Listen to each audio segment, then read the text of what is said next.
Dalam Al-Quranul Karim, Allah Subhanahu Wa Taala menjelaskan tentang budi pekerti akhlak Rasulullah Sallallahu Alaihi Wasallam dengan berfirman, wa innaka la'ala khuluqin azim. Sesungguhnya engkau, maksudnya Nabi Muhammad Sallallahu Alaihi Wasallam, kata Allah, la'ala khuluqin azim, mempunyai akhlak yang sangat agung.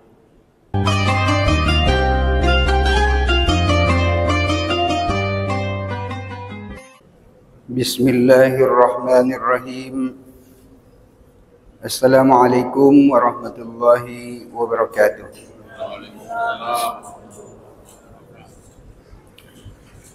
Alhamdulillah wa kafa wa salamun ala ibadihi alladhina istafa. Subhanaka la ilma lana illa ma 'allamtana innaka antal alimul hakim.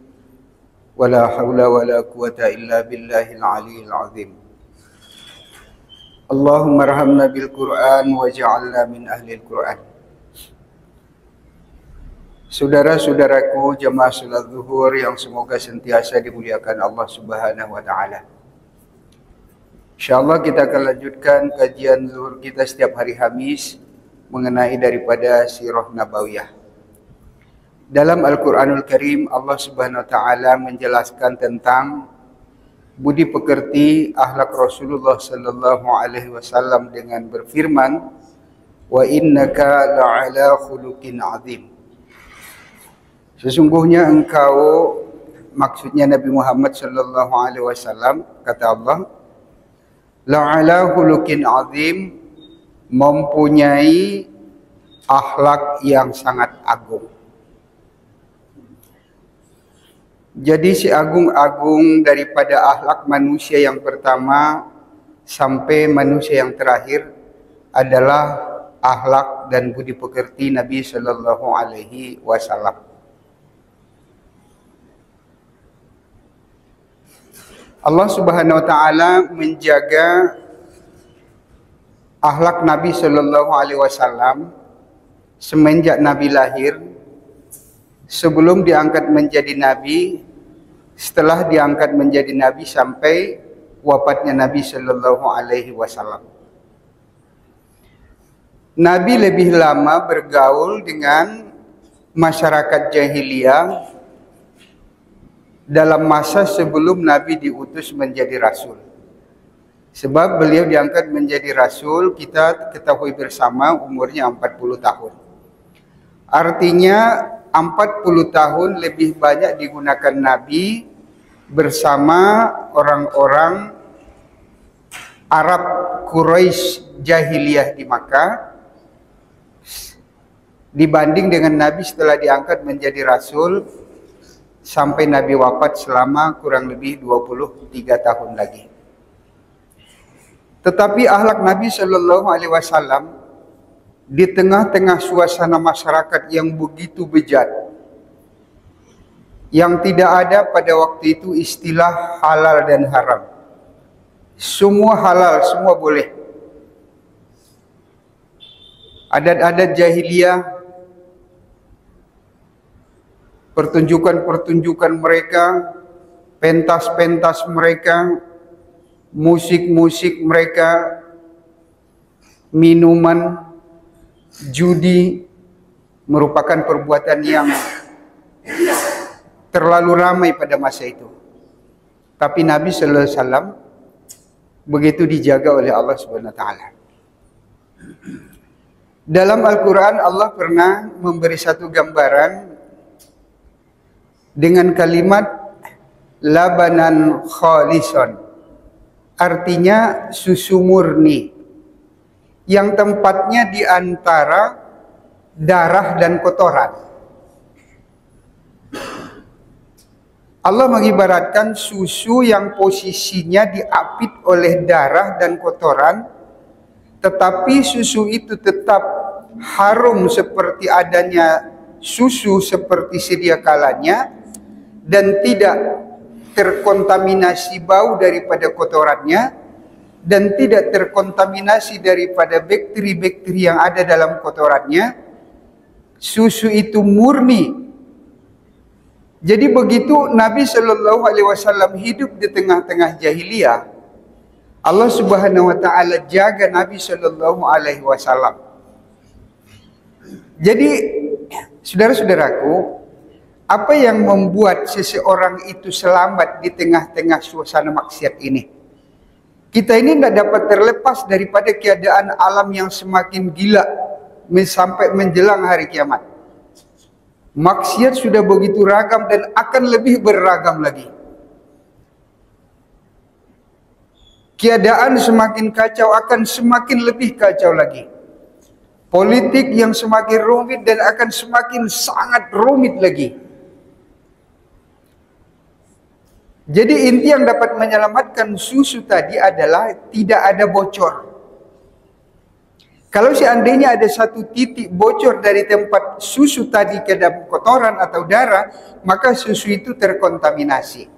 Artinya mengambil iktibar di sana bahwa keselamatan kita bukanlah menjadi keselamatan diri, mengurung diri kita, menjauhkan diri kita daripada keadaan yang sangat begitu dahsyat sekali maksiatnya saat ini, tetapi adalah menjaga diri kita agar selalu tetap koridor kita itu di dalam hukum-hukum dan peraturan Allah Subhanahu wa taala.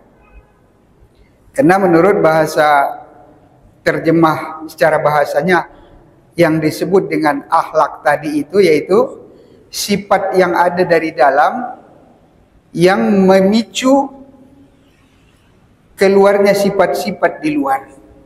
Maka attitude, etika, tingkah laku, kejujuran dan lain-lain itu adalah bahagian daripada akhlak. Maka Nabi SAW menjadi satu contoh bagi kita, karena Nabi ditanya oleh Aisyah, ditanya oleh sahabat-sahabat bagaimana akhlak Nabi, khuluquhu Al-Quran. Nabi tidak lari daripada situ.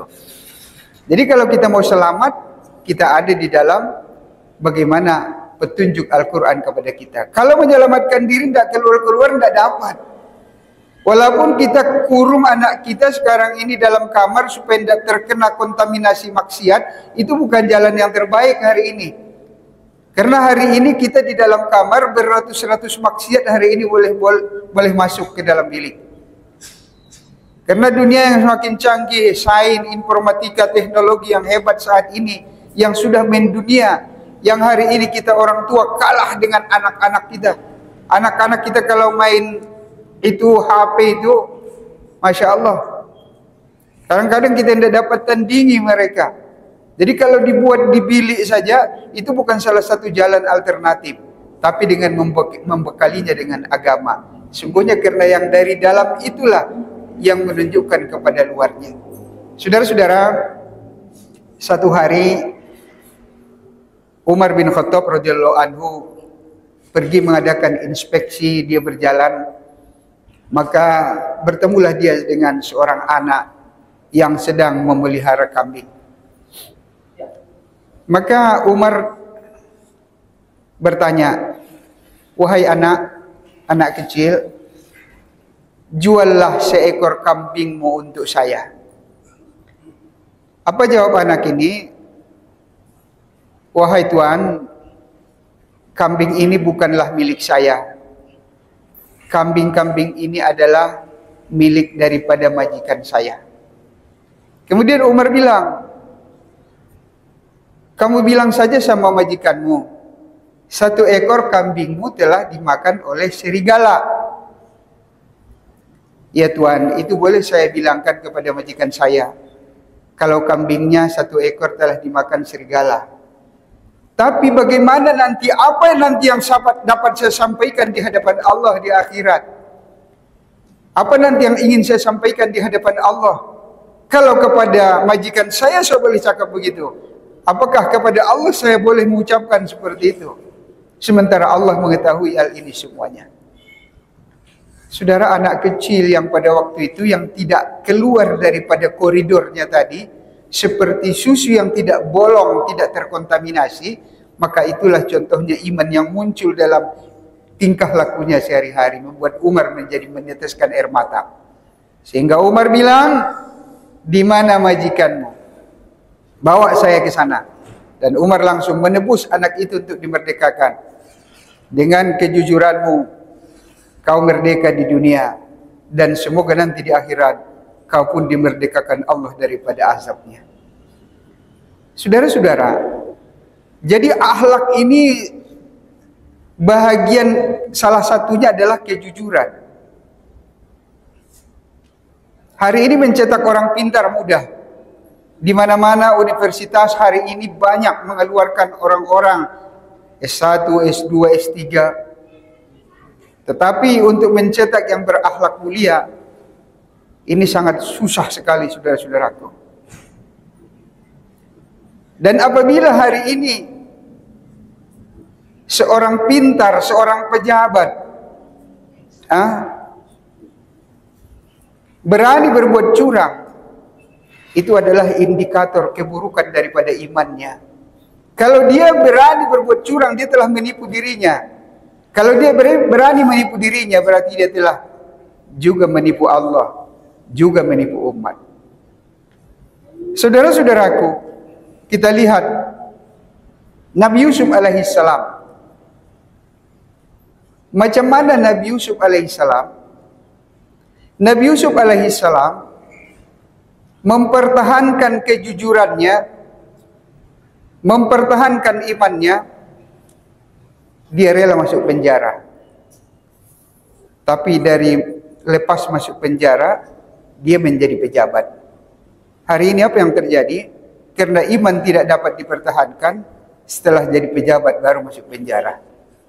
Saudara-saudara yang dimuliakan Allah Subhanahu wa taala, ini level yang paling tinggi dalam diri kita ini bukan ilmu, bukan jabatan, bukan posisi, saudara-saudaraku. Kadang-kadang kita melihat ada orang tinggi pangkatnya, banyak hartanya, oh itu tinggi marwahnya, tidak, tinggi pangkatnya tidak. Kadang-kadang kita melihat office boy di kantor hanya tukang sapu, kita anggap rendahan, cemen dan lain-lain. Bukan. Manusia ini dinilai dengan akhlaknya, saudara-saudara. Dinilai dengan attitude-nya. Boleh jadi seorang yang punya jabatan yang tinggi, tapi dia berani menipu rakyatnya.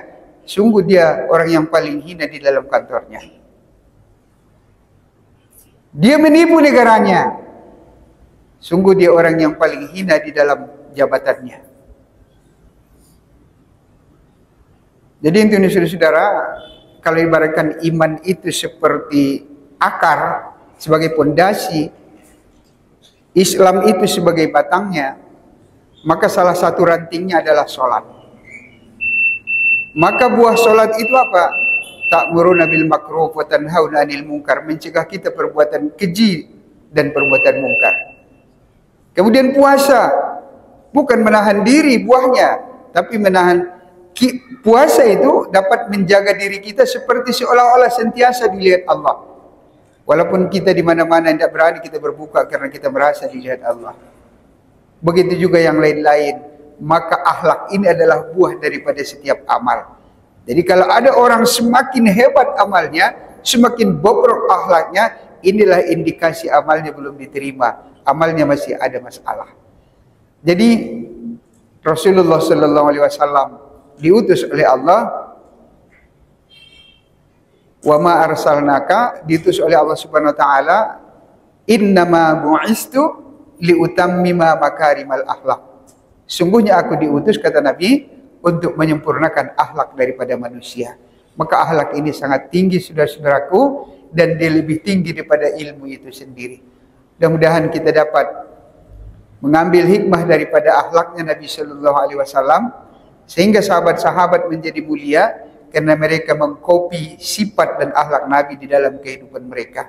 Dan kesempatan itu sama juga dengan kita, walaupun batas waktu yang begitu jauh, tapi sama kesempatan kepada kita juga untuk menjadi orang mulia melalui perkara akhlak ini. Mudah-mudahan ada manfaatnya. Kita tutup dengan doa kifaraah majelis.